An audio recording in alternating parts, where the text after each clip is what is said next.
오늘 저는 박근혜 대통령에 대한 이야기를 좀 해보고자 합니다. 어떤 분들은 그런 분들이 계세요. 박근혜라고 하는 이름 세 글자만 딱 들어도 또 박근혜 대통령 얘기냐, 과거는 좀 과거로 내버려 두고 이제 우리 좀 현재를 살고 미래로 나아가자, 그런 얘기를 하시는 분들이 계십니다.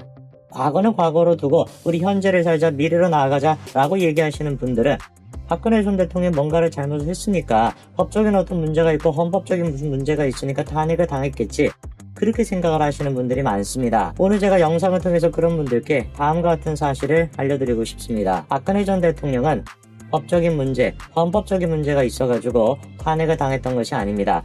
박근혜 전 대통령은 철저하게 언론에 의해서, 여론에 의해서, 그리고 정치꾼들에 의해 가지고 작업을 당한 것이고 그 결과가 탄핵이었던 것입니다.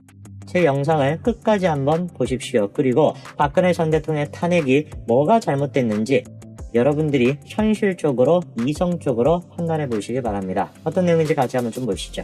1월 14일입니다. 박근혜 전 대통령에 대한 대법원 선고가 나왔습니다. 징역 20년이 확정이 되었죠. 이로써 2017년 3월 10일부터 시작됐던 박근혜 전 대통령에 대한 탄핵이 사실상 완성되었습니다. 수많은 사람들이 대통령을 탄핵시켜야 된다라고 얘기했습니다.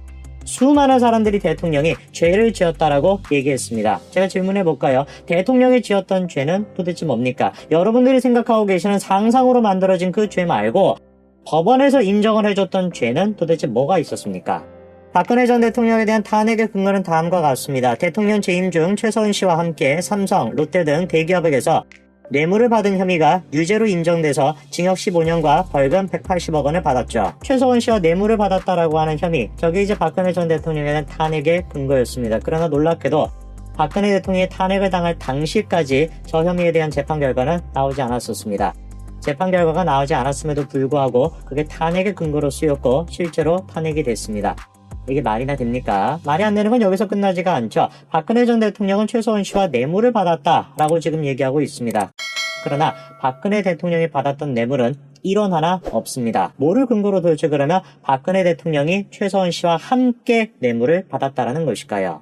당시 특검과 법원이 내세웠던 근거는 간단합니다. 박근혜 전 대통령과 최서원 씨는 경제 공동체라는 것이에요.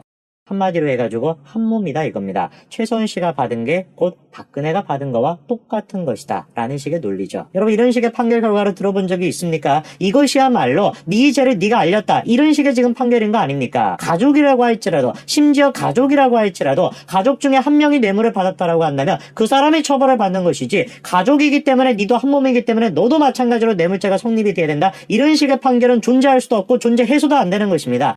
그런데 그렇게 존재해서도 안 되는 그런 식의 혐의가 박근혜 전 대통령한테 적용이 된 것이고 재판 결과도 나오기 전에 탄핵의 근거로 쓰였던 것입니다.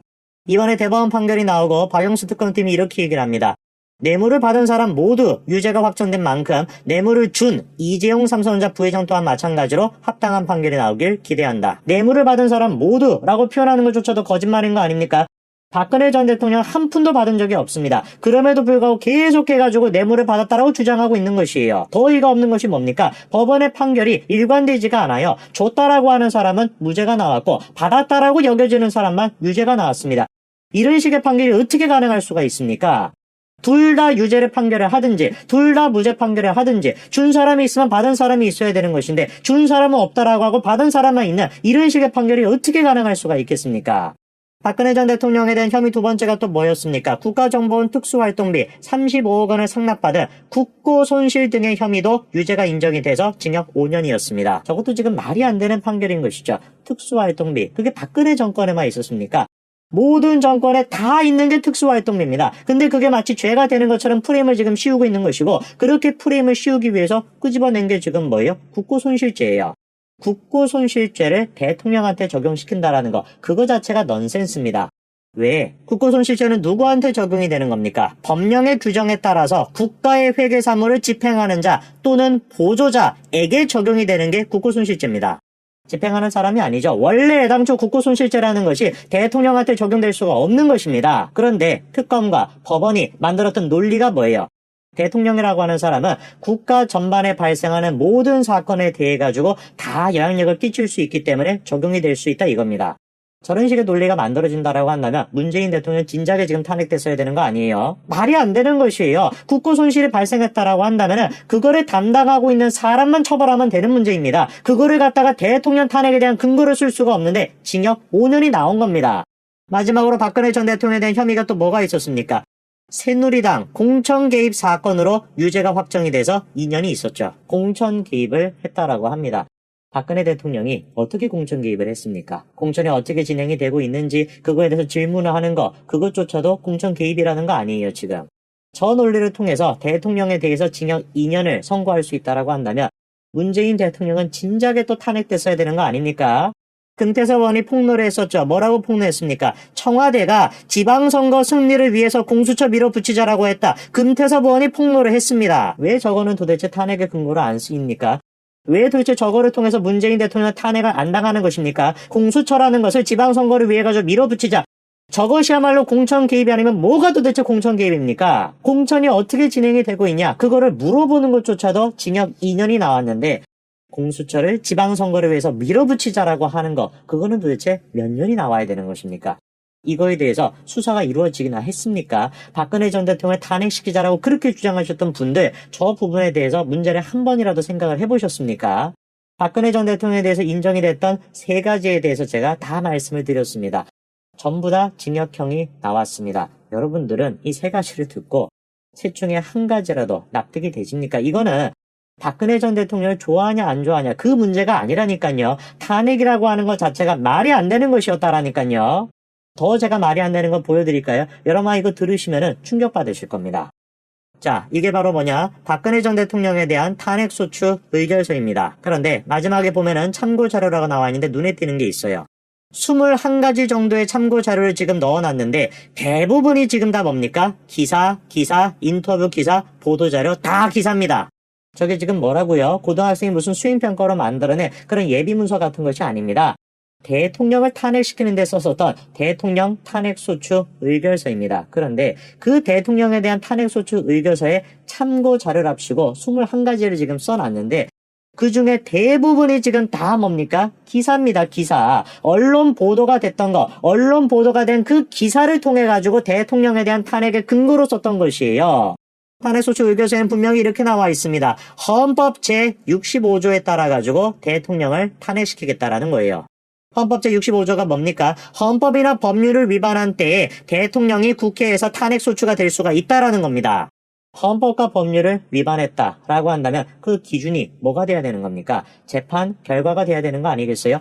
언론 보도가 되는 것이 아니라 재판 결과를 통해 가지고 헌법과 법률을 위반했는지 안 했는지가 결정돼야 되는 거 아니겠습니까? 그러나 박근혜 전 대통령이 탄핵을 당할 당시에 재판 결과 나왔던 게 뭐가 있었습니까? 재판 결과를 통해서 대통령을 탄핵했던 것이 아니라 언론 기사를 통해 가지고 대통령을 탄핵시켰던 거 아니에요. 미국에서도 탄핵당한 대통령이 있죠. 리처드 닉슨입니다. 닉슨 대통령도 마찬가지로 탄핵을 당했습니다. 질문 한 가지 해볼까요? 닉슨 대통령에 대한 탄핵소추 조사기간은 몇 년이었는지 아십니까? 2년 가까이가 됐습니다. 탄핵소추 조사기간이 2년이었어요. 당연히 상식적인 거 아니겠습니까? 대통령을 탄핵을 시키겠다라고 한다면 철저하게 조사를 해야 되는 것이고 재판 과정 또한 철저하게 이루어져야 되니까 2년이라고 하는 시간이 필요했습니다. 박근혜 전 대통령에 대한 탄핵소추안은 국회에서 2016년 12월에 통과가 됐습니다.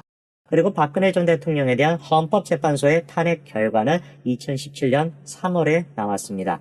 사실상 탄핵소추 조사기간이 3개월 정도밖에 안 됐었죠. MBC가 이번에 대법원 판결을 보도하면서 다음과 같이 얘기하더라고요. 3년 9개월 동안 100번을 훌쩍 넘긴 재판, 이렇게 얘기합니다. 박근혜 전 대통령에 대한 재판이 3년 9개월 동안 100번 이상 있었다라는 사실에 대해서 MBC는 지금 전혀 문제의식을 못 느끼고 있습니다. 그렇기 때문에 문제가 있는 언론이라고 제가 얘기하는 거예요. 일반인에 대해 가지고 일주일에 재판을 3번, 4번 이렇게 하는 경우가 있습니까?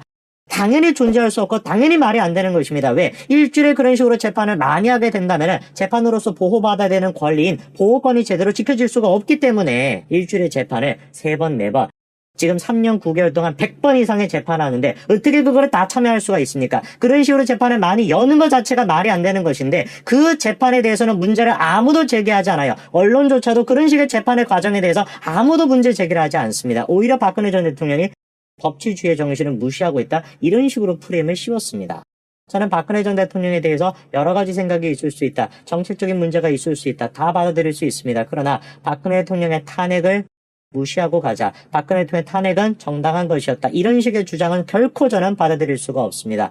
그리고 저는 결코 유승민, 김무성 이런 사람들을 받아들일 수 없습니다. 이 사람들은 중도 우파가 아닙니다. 중도 보수가 아닙니다. 우파 보수 결코 이런 말을 붙여서는 안 됩니다. 법치를 무시하는 자들이 어떻게 우파이며 보수일 수 있겠습니까? 감사합니다.